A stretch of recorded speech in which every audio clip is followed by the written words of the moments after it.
Hey, what's up YouTube? Today I'm going to be showing you guys how to turn one of these smoke grenades from a fireworks shop into this custom-made Vietnam smoke grenade. These are all the items you guys are going to be needing.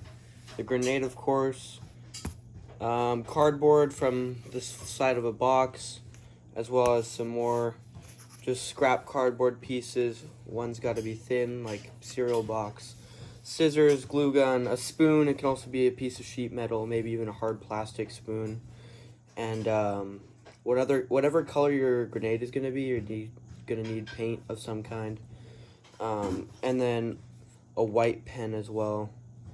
So I have a pre-made one here, but the first step you're going to do is to simply take the cardboard box and start to fold it in small increments to make it into a circular shape. So once you've cut your cardboard to size to fit the grenade tightly and your glue gun is warm, you're going to put them together and glue it up. I'll show you guys what that looks like in a moment. Now once you guys have this thing snugly put together, the next step you're going to do is to take a scrap piece, preferably without the ridges. I have one, I'll grab it in a moment, and to glue it to the bottom by putting glue around the rim and then placing it on top. And then afterwards, you're going to take it from the top and cut around it so that it tightly fits the body of the grenade.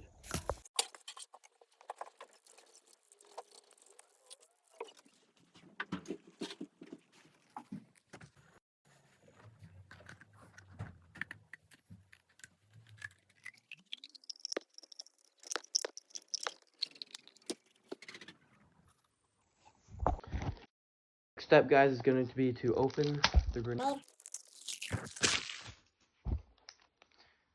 Now this specific model has this really flimsy paper on the top, so I'm gonna just add a bit of glue on the top real quick, guys.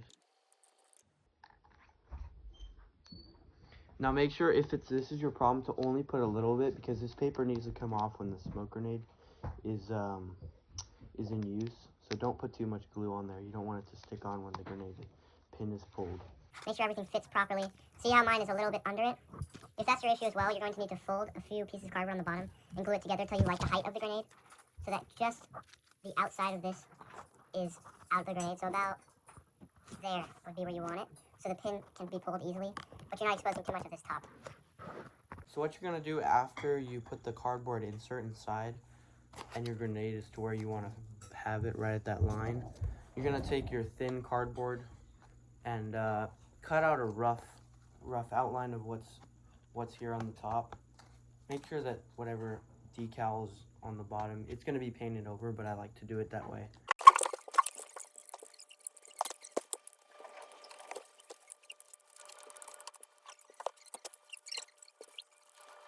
Alright, so once you have the cutout done, you're going to have to, same with the bottom, glue this side of the grenade and then cut it out to the size you want.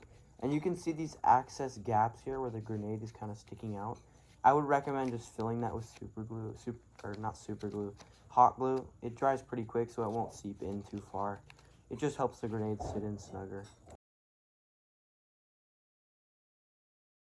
Okay, so now that you guys have cut it out and glued it on, it looks A little oblong. I'm doing it really quick here with this one. This one's a little bit better, but that's okay because there's glue to fill these sides. You're gonna just I like to put a little bit of glue here on the side so that your pin is not flopped down, because that's not how it would have looked back then. So you wanna glue a little bit there so it kind of just hangs off barely. When you pull it, the glue will easily separate, so you won't have a problem activating the grenade. Okay, so now that everything is put together and you're happy with how your seams are looking, any kind of olive drab spray paint will do, but you're going to need some olive drab spray paint, kind of this color, and we're going to go ahead and paint your grenade. This is the paint I'm using. It's historically researched M1 helmet paint for World War II. It's the late war type, so it's a little bit of a lighter shade of green, which is actually going to be the perfect color for Vietnam era grenades and like things like that. So we're going to go ahead and spray paint it real quick.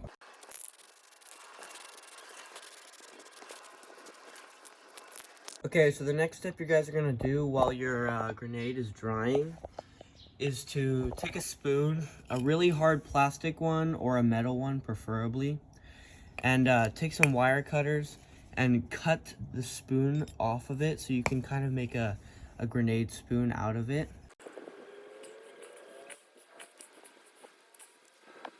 Okay, and then the next step is going to be bending it. I like to do it this way so it holds onto the grenade better. You're going to take a slight bend this way on the top, where you're going to glue the grenade, like that. And then you're going to take another bend, almost right at the corner of the last bend. And bend right as too close. Go back just a little bit.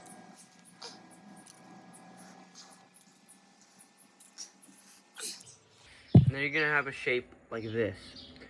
And let's see, if my grenade is almost dry here, I'm gonna try and just grab it real quick.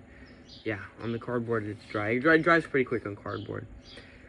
You're gonna take the spoon and make sure it fits like this. So I have to bend mine a little bit more to make it fit, but you want that top side, this part, to lay flat against the tip of the grenade, to look like a spoon, and then the other side to kind of be touching this right here for extra stability. You're gonna paint it with a black, preferably. If you don't have black, you can either go with army green or a dark gray. Sadly, I don't have black, so I'm gonna be using gray just to add some color to it besides just army green. But you can use black, a really dark gray, or an army green, whatever you think is gonna look best. Alright, so while your spoon is drying, you're going to want to look up some original photos of whatever smoke grenade color you're going to be using. I have two references here. There's this one, which I referenced my last one off of, but of course the top was yellow. So I've seen that they do a black on top because green on green won't really look good. But this one is an original one as well with the case next to it. And it has a slight, like, lighter green on the top. So I think I might do that or something like this. A green like that on the top. So you're going to be painting that as well as this writing. Of course, you can print it out and put it on, but I'm just going to draw it on. It looks fine that way. So you're just going to need your paint pen and whatever color you're going to put on top. I might change out this color. I'm not sure, but it is the color of the smoke I'm using, so we'll see what I decide to do. Okay, so I chose to use a darker green, but I'm going to now start with the white pen drawing out what it's supposed to say, and then I'm going to go ahead and paint the top. I'm going to put you guys in a time lapse real quick.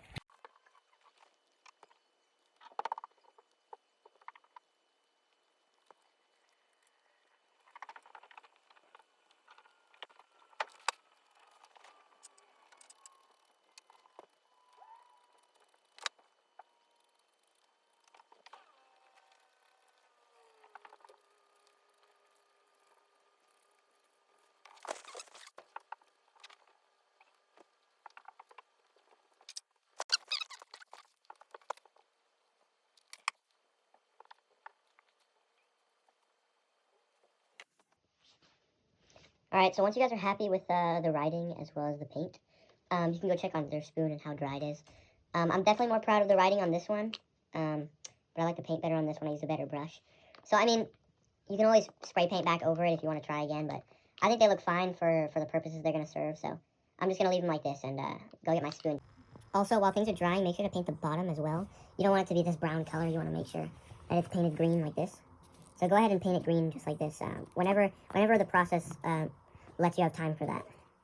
Okay, so the next step is you're going to take your spoon. Mine is pretty much dry. And you're going to glue it right here on the opposite side of the pin, like that.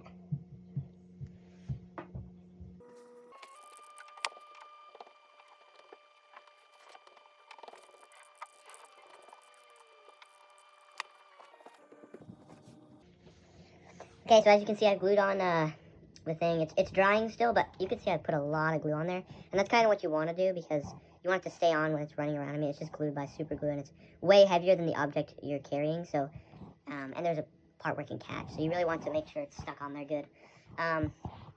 Yeah, this is my other one. I definitely like this one better. I put a new coat of paint on the top with the other brush, so it's a solid color for sure. But these are the two smoke grenades as they're finished. They're usable. You can still pull the pins, they'll work fine.